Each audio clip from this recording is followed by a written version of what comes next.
vamos a continuar con el tercer programa de la semana denominado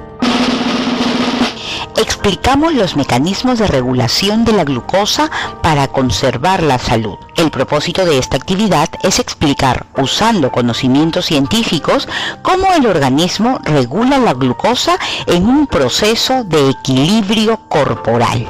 ¿Y cómo sabremos que hemos logrado nuestro propósito, profesora Carmen?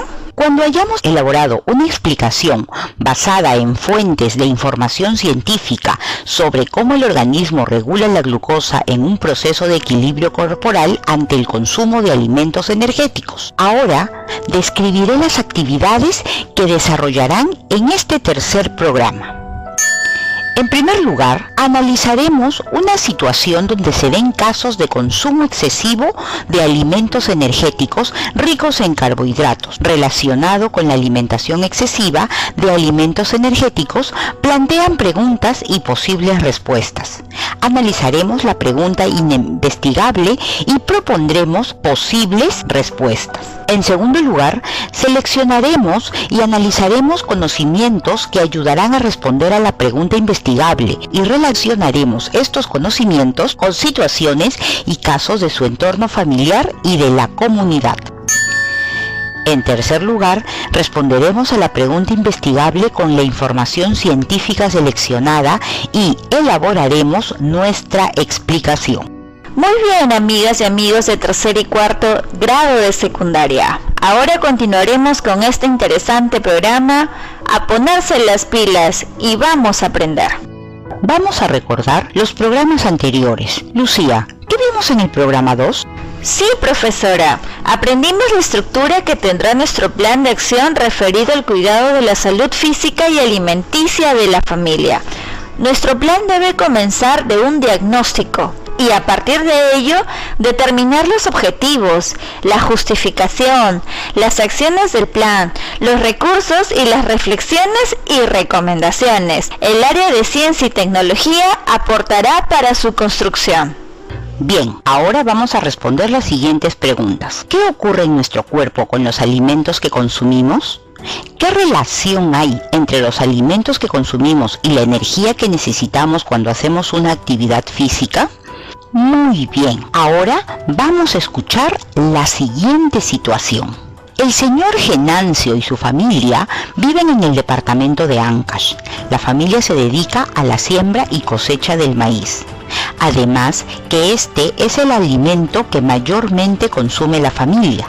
En los últimos meses, cuando ha empezado la pandemia y la familia está más tiempo en casa y no realizan todas las actividades que realizaban antes, han notado que la ropa ya no les queda como antes, ya que han aumentado de peso.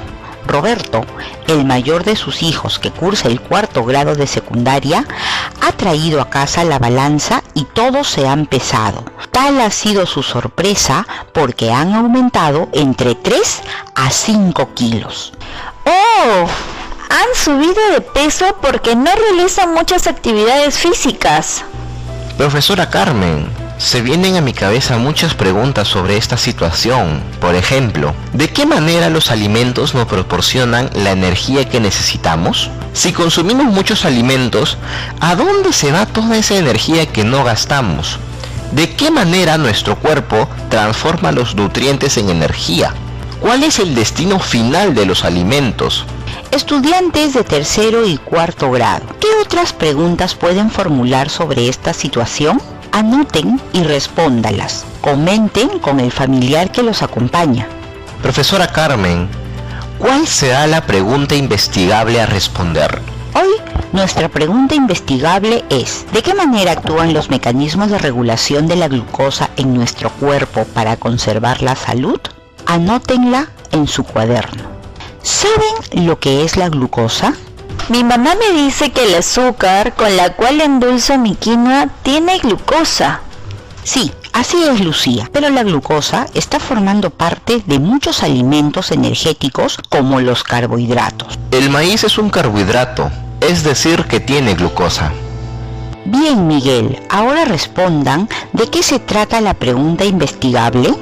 Profesora, yo creo que debemos encontrar explicaciones con sustento científico de la manera como nuestro cuerpo en el interior regula la cantidad de glucosa. Sí, profesora. Y sabemos que la glucosa nos proporciona energía. Miguel, Lucía y estudiantes de tercero y cuarto que se encuentran en casa, ahora respondan la pregunta investigable con los conocimientos que tengan hasta el momento o con las ideas que tengan, así sean breves. No se preocupen si su respuesta es breve. Al final del programa la responderán con mayor sustento. Profesora Carmen, ¿cómo vamos a dar respuesta a la pregunta? Miguel, ¿cómo responderías a la pregunta de Lucía? Lucía, anotemos todo lo que haremos para resolver las preguntas de indagación. Yo lo primero que haré es buscar información en textos y revistas sobre conceptos básicos de la transformación de la glucosa en el cuerpo.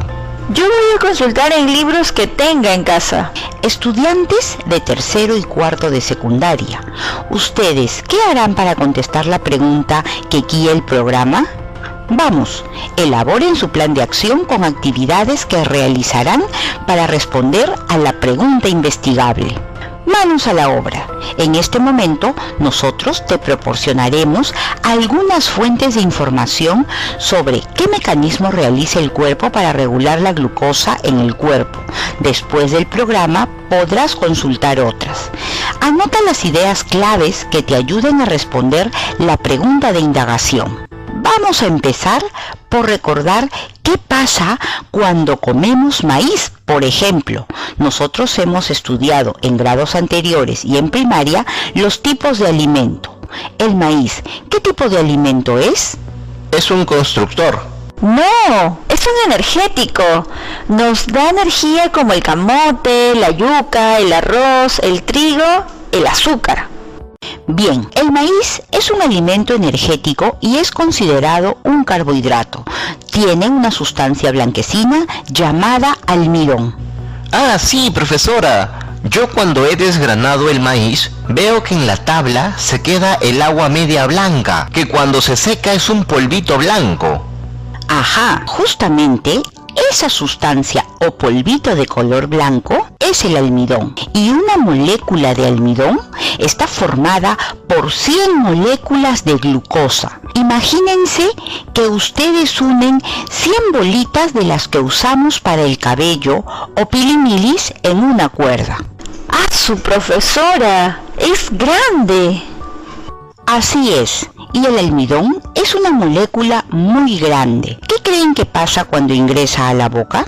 En primaria, nuestra profesora nos hizo masticar un pedazo de pan y sentimos cómo nuestros dientes lo cortaron.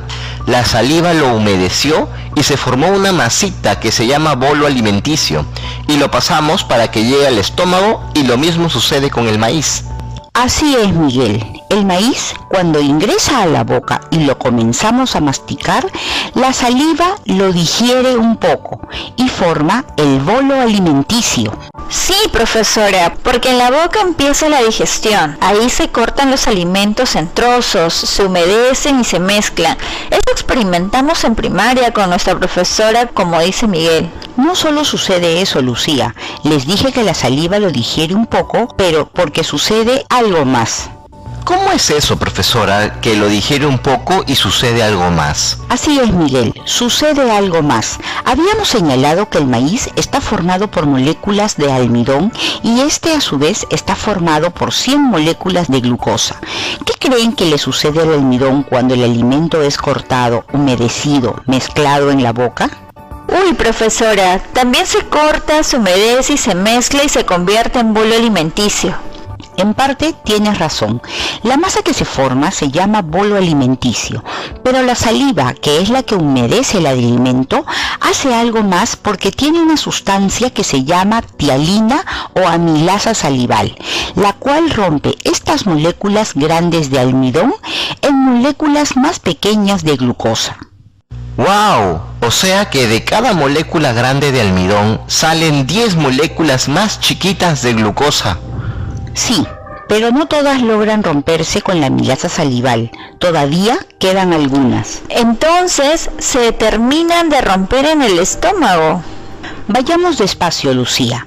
Se terminan de romper pero no es en el estómago. Esto es en el duodeno, que es en la primera parte del intestino delgado. Ahora sigamos. En el estómago se forma el quimo. Muchos alimentos se digieren gracias a los jugos gástricos. Las moléculas que se rompieron del almidón del maíz esperan a pasar al intestino para seguir con su digestión. Cuando pasa el quimo al intestino delgado, a esa parte que se llama duodeno y de la que hemos hablado, el páncreas, que es una glándula que se encuentra debajo del estómago, segrega el jugo pancreático. ¿Jugo pancreático? ¿Y qué es eso? ¿A qué le suena el jugo pancreático? ¿Como algo líquido? ¿Jugo? Pues es algo así como dices, Lucía. Es una sustancia que ayuda a seguir la digestión. Este jugo pancreático contiene una sustancia que se llama amilasa pancreática. Ah, como la amilasa salival. Entonces, profesora, ¿y deben romper las moléculas de almidón a unas más pequeñas? Sí, como la amilasa salival, y esta amilasa pancreática actúa entre las moléculas que quedaron de almidón para seguir rompiéndolas hasta que lleguen a una molécula muy pequeña llamada glucosa. ¡Ah, su profesora! Si una molécula de almidón está conformada por 100 moléculas de glucosa, es decir, que en la digestión se rompe el almidón en 100 partes y daría 100 glucosas. ¿Y si hay muchas moléculas de almidón, resultarán también muchas moléculas de glucosa?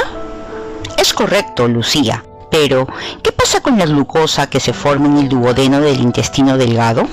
Cuando hemos estudiado el sistema digestivo anteriormente, hemos visto que en el intestino delgado ocurre la absorción de las sustancias nutritivas. Estas pasan a la sangre. Sí, Lucía, vamos a ver el proceso. El quimo en el duodeno se transforma en quilo y pasa a las siguientes partes del intestino delgado que se llaman yeyuno e ileón, donde ocurre la asimilación de los nutrientes, que consiste en que todas las moléculas pequeñas que sufrieron la digestión pueden pasar fácilmente al torrente sanguíneo a través de las vellosidades del intestino. Son absorbidas a la sangre. ¿Y qué creen que sucede con la glucosa? Díganmelo ustedes. Pasa a la sangre. Entonces es absorbido en el intestino, así como lo hemos visto. Sí, y la sangre que recorre nuestro cuerpo y baña a todas las células reparte los nutrientes. Dentro de ellos, la glucosa que ingresa a todas las células de nuestro cuerpo. Ahí sufre otros procesos que liberan energía, la energía que necesitamos. Tengo una pregunta para ustedes. Si consumimos mucho maíz, papas, camotes, yucas, arroz, fideos, es decir, muchos carbohidratos, todas estas moléculas de glucosa que se forman, ¿todas ingresan a nuestra sangre? Anoten sus respuestas y dialoguen con el familiar que los acompaña. Hasta aquí, ¿cómo vamos? ¿Qué ideas claves han podido anotar? ¿Cómo es esa ruta de la digestión cuando consumimos un alimento como el carbohidrato? ¿Qué sucede con los carbohidratos? ¿Cuál es el destino final de ellos? Profesora Carmen, yo he anotado mis ideas clave en un esquema con flechas de colores y recuadros. Muy bien, lo están haciendo excelente. Escuchemos atentos a la información que se nos proporcionará y anotemos las ideas principales. La regulación del azúcar en la sangre es el proceso mediante el cual el cuerpo mantiene los niveles de azúcar en la sangre, principalmente glucosa, dentro de un rango que es 1 miligramo por mililitro. Esta estricta regulación se conoce como homeostasis de glucosa. La insulina, que reduce el azúcar en la sangre, y el glucagón, que lo eleva, son las hormonas más conocidas, pero los descubrimientos más recientes de otras hormonas glucorreguladoras han ampliado la comprensión de este proceso. Estudiantes, ¿qué es la homeostasis? Según lo que hemos escuchado, la homeostasis hace referencia a una serie de procesos que se producen en el interior de nuestro organismo, los cuales permiten regular la cantidad de glucosa que debe haber en nuestra sangre. Así es, Miguel. Este conjunto de procesos son esenciales para la supervivencia porque no solo regulan la cantidad de glucosa en la sangre, sino también otros mecanismos internos como los cambios de temperatura, entre otros. ¿Y qué es la insulina? Según lo que hemos escuchado y anotado, la insulina junto con el glucagón son los que ayudan a regular la cantidad de glucosa en la sangre.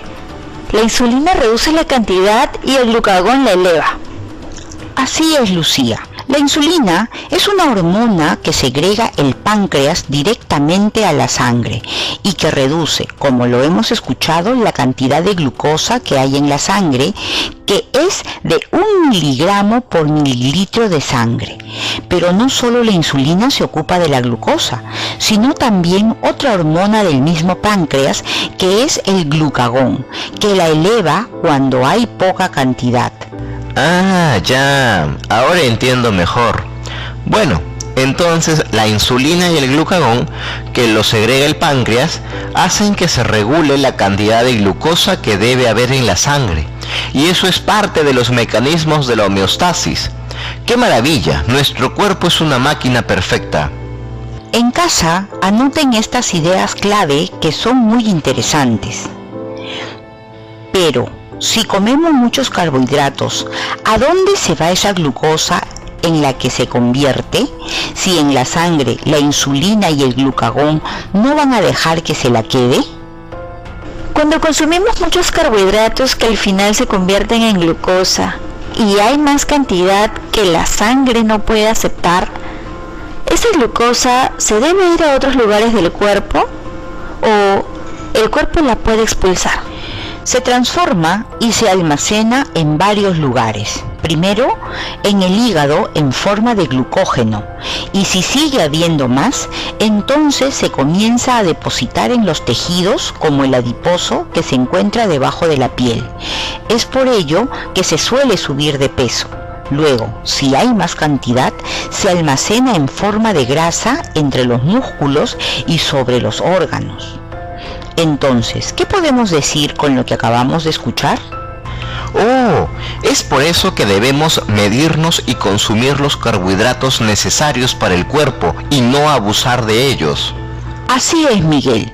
Si el nivel de glucosa en la sangre cae a niveles peligrosamente bajos, como durante el ejercicio muy intenso o la falta de alimentos durante periodos prolongados, cuando queremos hacer dieta, unas células del páncreas liberan la hormona glucagón, la cual viaja a través de la sangre hasta el hígado. Ahí estimula a descomponer el glucógeno almacenado en glucosa. A este proceso se llama glucogenólisis. De esta manera, el cuerpo saca, por así decirlo, la glucosa que necesita para funcionar.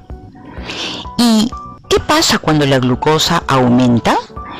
Cuando los niveles de azúcar en la sangre aumentan, ya sea como resultado de la conversión de glucógeno o de la digestión de una comida, se libera la insulina, que hace que el hígado convierta más glucosa en glucógeno para almacenarlo y obliga a aproximadamente 2/3 de las células del cuerpo, principalmente células musculares y grasas, a absorber glucosa de la sangre, disminuyendo así el azúcar en la sangre. Es decir, que se almacena en el hígado. Es utilizada por los músculos y se almacena en forma de grasa en los tejidos. Sí, Miguel, nuestro cuerpo es increíble. Ahora entiendo por qué en el diagnóstico que nos realizamos en educación física y según mi índice de masa corporal, mi tasa metabólica y mi actividad física, debo consumir 2.200 calorías, porque si consumo más, la glucosa se almacenará en mis tejidos como grasa y subiré mucho de peso. Debo consumir lo que mis células van a utilizar y transformar en energía para que puedan realizar sus actividades. Y también es por eso que si realizamos actividad física constante, nuestro cuerpo debería consumir un poco más de alimentos, que es energía, que al final vamos a utilizar y quemar. Ahora, estudiantes de 3º y 4º grado que se encuentran en casa, contesten las preguntas que se te plantearon al inicio. Recordemos el caso del señor Genancio. ¿Qué otras preguntas te formulaste? Respóndelas también. Ahora, con toda esta información anotada y comprendida, responde en tu cuaderno u hoja de papel la pregunta que guió esta indagación el programa de hoy. ¿De qué manera actúan los mecanismos de regulación de la glucosa en nuestro cuerpo para conservar la salud? Al responder la pregunta, susténtala con las ideas y conceptos claves que has anotado.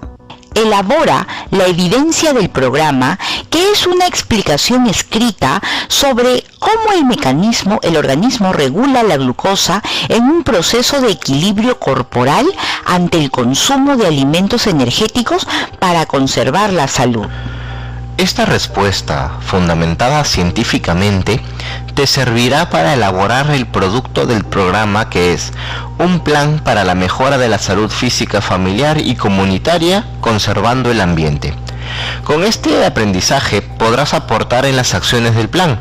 Por ejemplo, si en el plan se encuentra la propuesta de reducir el consumo de carbohidratos en nuestra alimentación diaria, podríamos justificarlo con el fundamento de que los carbohidratos consumidos en cantidades superiores a lo que necesitamos por un proceso de homeostasis se almacenan en nuestro hígado y además como tejido graso debajo de nuestra piel, entre los músculos y sobre nuestros órganos, lo que origina el subir de peso, y esto puede afectar nuestra salud. También puede aportar en las reflexiones y recomendaciones, porque al sugerir que regulemos el consumo de carbohidratos en nuestra alimentación diaria, lo podemos sustentar con el fundamento de que el consumo excesivo hace que subamos de peso, alterando nuestro índice de masa corporal. Estudiantes que nos acompañan desde casa, ¿qué otros aportes podemos hacer al plan? Anoten todas las ideas, pero con fundamento científico. Qué bien han trabajado hoy en todo el programa. Felicitamos ese esfuerzo y dedicación. ¿Cuál fue el propósito de este programa? Miguel, ¿lo recuerdas?